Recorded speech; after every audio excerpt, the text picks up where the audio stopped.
ಇವತ್ತು ಎಚ್.ಡಿ. ಕುಮಾರಸ್ವಾಮಿ ಅವರು ಕೇಂದ್ರ ಸಚಿವರು ಡಿಸಿಎಂ ಡಿ.ಕೆ. ಶಿವಕುಮಾರ್ ವಿರುದ್ಧವೂ ಕೂಡ ಮುಗಿಬಿದ್ದಿದ್ರು, ವಾಗ್ದಾಳಿಯನ್ನು ನಡೆಸಿದ್ದಾರೆ. ಎಚ್.ಡಿ.ಕೆ. ಫ್ಯಾಕ್ಟರಿ ತೆರಲಿ ಅನುಮತಿಯನ್ನು ಕೊಡ್ತೇನೆಂದ ಡಿ.ಕೆ.ಗೆ ತಿರುಗೇಟನ್ನು ಕೊಟ್ಟಿದ್ದಾರೆ. ಇವರ ಯೋಗ್ಯತೆಗೆ ಗುಂಡಿ ಮುಚ್ಚೋದಕ್ಕಾಗ್ತಿಲ್ಲ, ಇವರ ಜೊತೆಗೆ ನಾನ್ಯಾಕೆ ಮಾತನಾಡಲಿ ಅಂತೇಳಿ ಕುಮಾರಸ್ವಾಮಿ ಅವರು ಗುಡುಗಿದ್ದಾರೆ.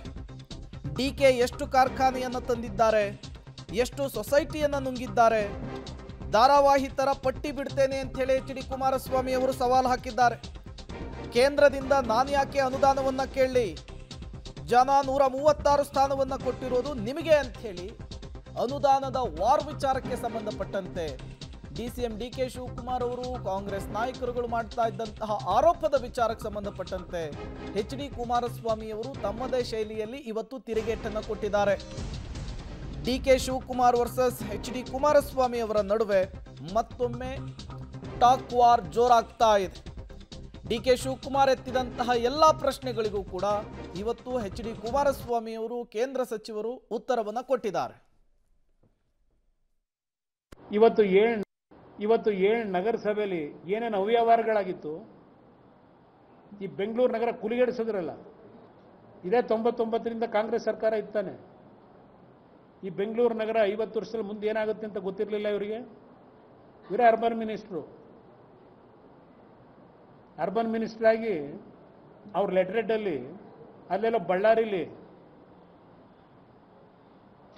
ಅದರೊಡೆಯೋದಕ್ಕೆ ಸುಳ್ಳು ಹೇಳ್ಕೊಂಡು ಆ ಲೆಟರೇಟ್ ಅಲ್ಲಿ ಯೂಸ್ ಆಗಿತ್ತು. ಅದ್ರ ಜೊತೆಗೆ ಅದು ಯಾವುದೋ ಎಂಟೇ ಸೊಸೈಟಿ ದುಡ್ಡೇ ಕೊಡದೆ 10 ಎಕರೆ ಬರೆಸ್ಕೊಂಡ್ಬಿಡ್ತಾರೆ ಹೇಳೋದು ಇವ್ರ ಶಿಷ್ಯಂದ್ರಿಗೆ.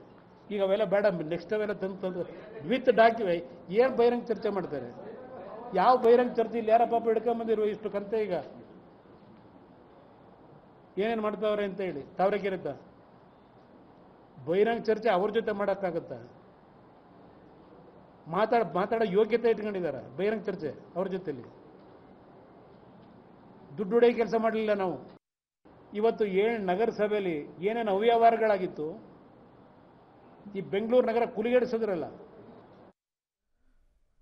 ಡಿ.ಕೆ.